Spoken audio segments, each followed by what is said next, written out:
নামাজ না পড়ায় সবচেয়ে বেশি জাহান্নামে নেয় না, রোজা না রাখায় সবচেয়ে বেশি জাহান্নামে নেয় না, ওয়াজ মাহফিলে না আসায় সবচেয়ে বেশি জাহান্নামে নেয় না, দান সাদেকা না করায় সবচেয়ে বেশি জাহান্নামে নেয় না, কোরআন তেলাওয়াত না করায় সবচেয়ে বেশি জাহান্নামে নেয় না।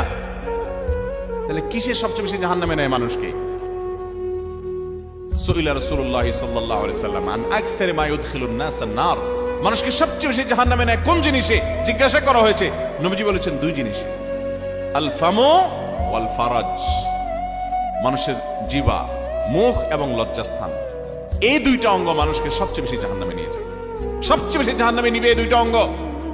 নামাজ পড়ে, দাঁড়িয়েও আছে, কিন্তু ফেসবুকে তলে তলে জেনা করে, চ্যাট করে, এটা তো জেনা। মানে সে কারোর প্রতি আসক্ত, হারাম রিলেশন হয়ে গেছে, এটা মহামারীর আকার ধারণ করে। সবচেয়ে বেশি মানুষ জাহান্নামে যাবে এই পাপের কারণে, অপরাধের কারণে।